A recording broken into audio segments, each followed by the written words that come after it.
He is risen. Man, he's alive. Today we're continuing our series, Easter According to Mark, and we're talking about freedom. Freedom. Growing up, my dad would always love wrestling with us, his children.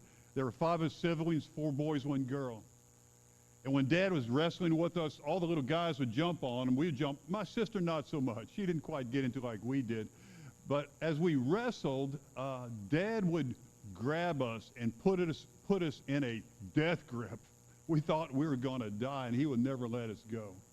I remember one time he grabbed me. He wrapped his arms around me. A little guy, wrapped his legs around me, and he squeezed me like a python would squeeze a rat. And I'm sitting there in Dad's arms, said, "Dad, please let me go. Please, Dad, please, please. I'll do anything you say, Dad. Please, please let me go."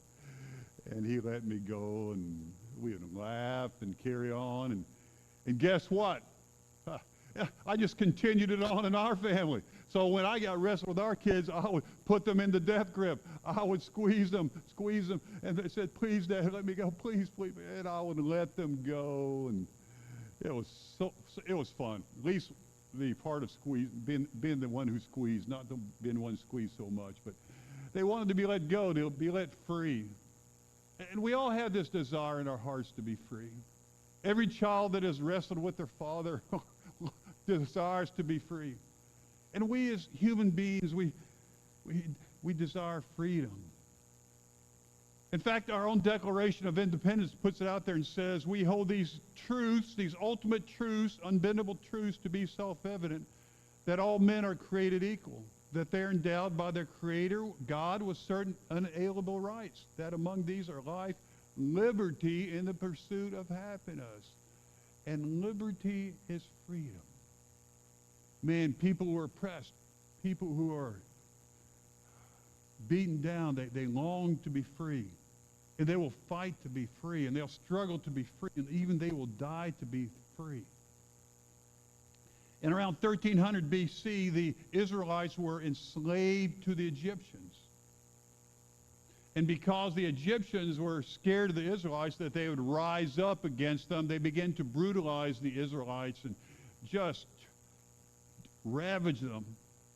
And so they called out to God, and God heard their cry, and God called down to Moses, and he sent Moses and Aaron to Pharaoh, the king of Egypt, to tell Pharaoh to let the Israelites go.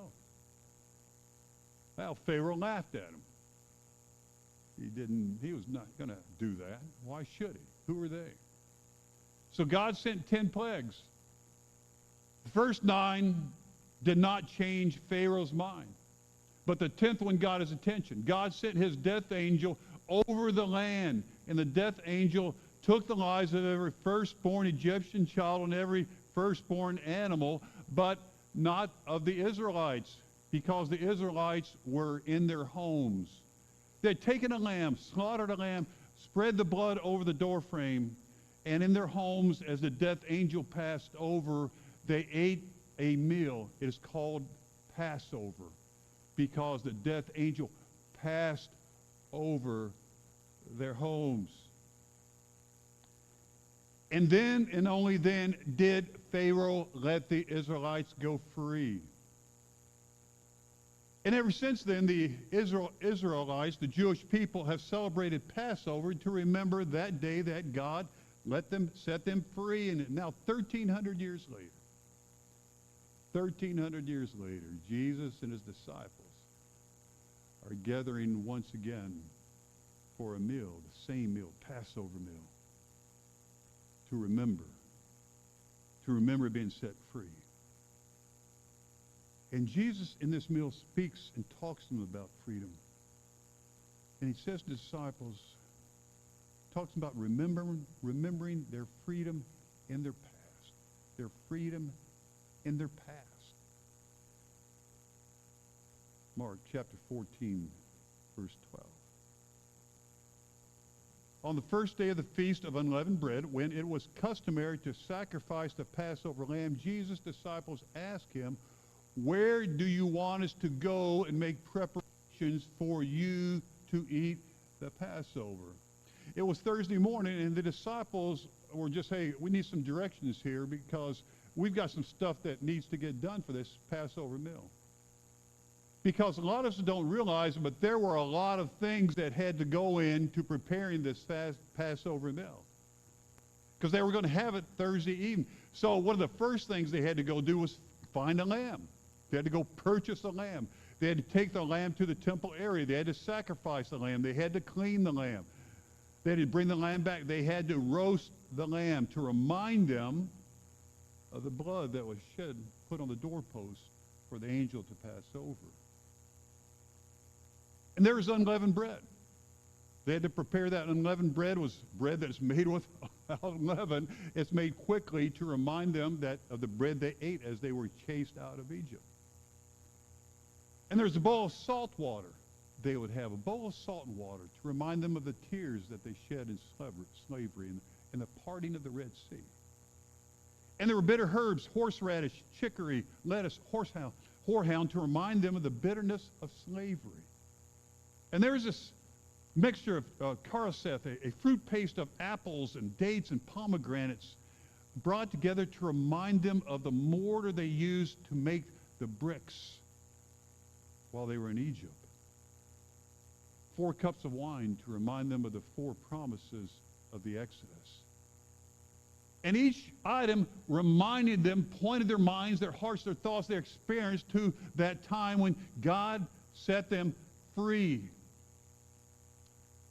And it's at this feast, this last feast, that Jesus, the Son of God, who would set the world free from their sins, it was at this feast that he came together with his disciples. And all these food prep items took time, but perhaps the most important place of this feast is not only the food we're going to eat, but where we're going to eat it at. And so we find what's been going on here. It says that, so Jesus sent 2 of his disciples telling them, go into the city, and a man carrying a jar of water will meet you. Follow him. Now, we read that and we say, all right, what's the big deal here? The big deal here is that back then, men did not carry jars of water. Only the women carried jars of water. So to find a man carrying a jar of water back then was like if you're out in the rain and you see an NFL football player with a little pink and purple umbrella sprinkled with little unicorns on it, you would think that is a sign of something strange going on here.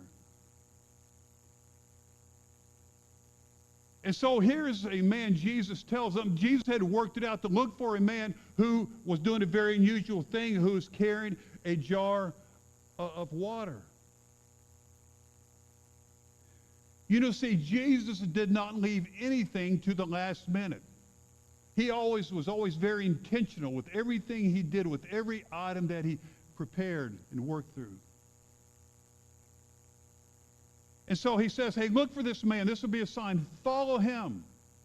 Then he goes on and says, and say to the owner of the house he enters, the teacher asks, where is my guest room, where I may eat the Passover with my disciples?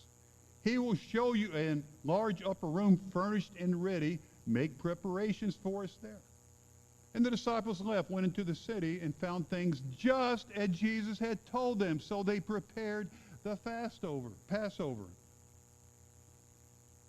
He says, where is my guest room? Now, where is a guest room? He said, where is my guest room? It's like when you check into a hotel. You know, say, oh, hey, what's my room number? Jesus had already gone and set up this room, an upper room, and this is really commonplace at that time because upper rooms and homes were used for many different things. But one of the things they were used for is for rabbis to gather in them to teach their disciples. And so here was an upper room where Jesus the rabbi would gather his disciples around him to remind his disciples of the freedom of their people in the past, but also the consequences of their freedom in the present. The consequences of our freedom in the present. When evening came, Jesus arrived with the 12.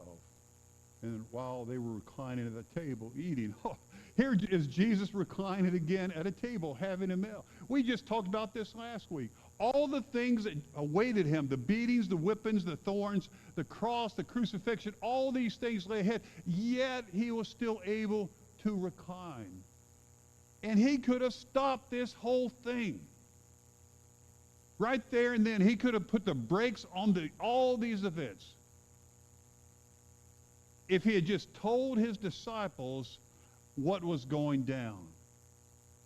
But Jesus continued on. He had his calling to answer, his purpose in life to fulfill, his life to give. So they're having this wonderful moment. Then Jesus shattered this moment, and he says, I tell you the truth, one of you will betray me. One who's eating with me. And they were sad, and then one by one they said to him, surely not I. Yeah. What's so amazing to me is that these disciples who lived together, ate together, worked together, followed Jesus together, had no idea that Judas was the one who had ulterior motives to betray Jesus. In fact, they were so blind to Judas's motivations, his heart, that they questioned themselves, oh, hey, Jesus, is it me? Surely not I, Jesus. I'm not the one, am I?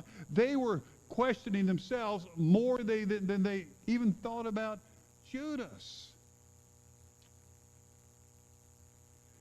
And isn't it amazing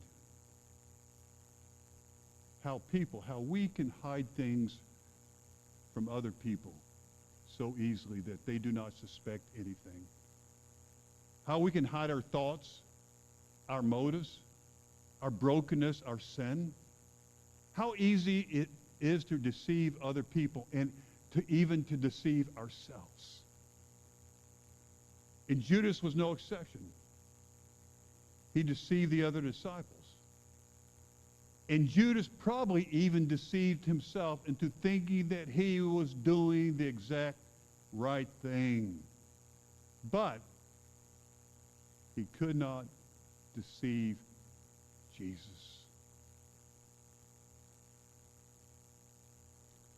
Because Jesus tells him, it is one of the 12 who replied, one who dips bread into the bowl with me. Jesus is trying to give Judas the way out. He's letting Judas know that he knows. He's let Judas know that he knows that the cat's out of the bag, that he knows exactly what Judas is going to do. And out of an act of love, he sort of gives Judas an opportunity to not do this. Basically says, Judas, this is your last chance to take a different path, to be a different person, to do a different thing. And Judas, I want you to choose this. My love for you is so great. I want you to choose this. Won't you consider this, Judas? But immediately after Jesus makes his final appeal of love, gives Judas an opportunity, he says to him, the Son of Man will go just as it is written about him.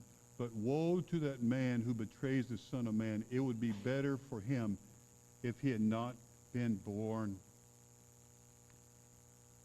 Jesus is telling Judas in advance, if you do this, if you betray me, if you go to the Pharisees and give me up, if you do this, this will be your future. This is exactly what will happen to you, Judas. It would be better if you had not been born.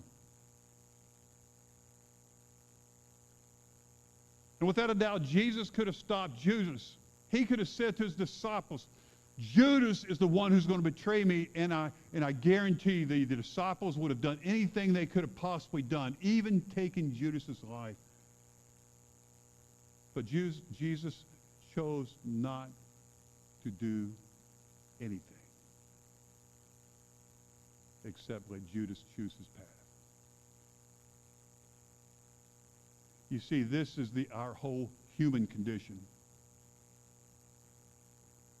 God has given us free will, a free will that is truly free. His love appeals to us. Jesus' truth warns us. But Jesus does not force us.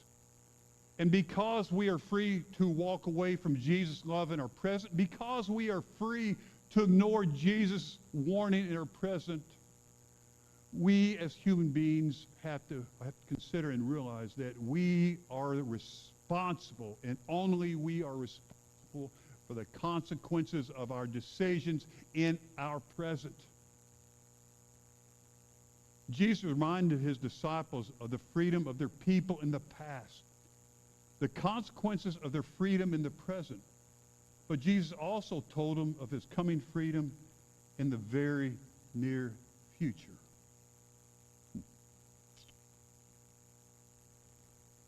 Where it says, while they were eating, Jesus took bread and gave thanks and broke it, and gave it to his disciples, saying, "Take, eat.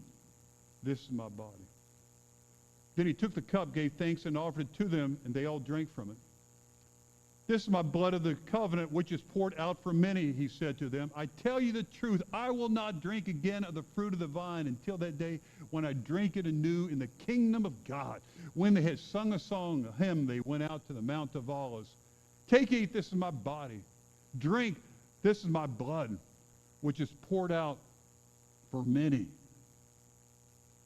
This is not the old covenant of the law, but the new covenant of love. Not the old covenant of regulations, but the new covenant of a relationship to God.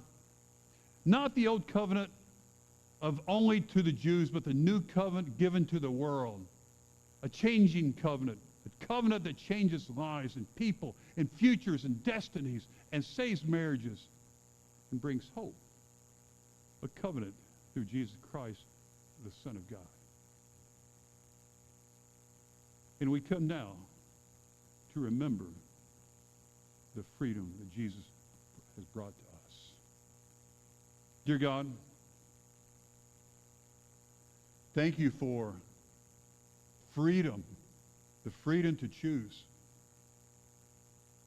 Man, your love compels us. It draws us. It calls to us.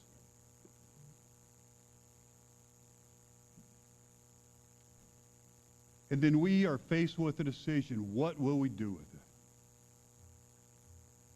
it? And just as Jesus broke the bread and drank from the cup with the disciples, we, your community, gather here now in this space to remember the freedom of the past, the freedom in our present, but also the freedom you bring to us in our futures.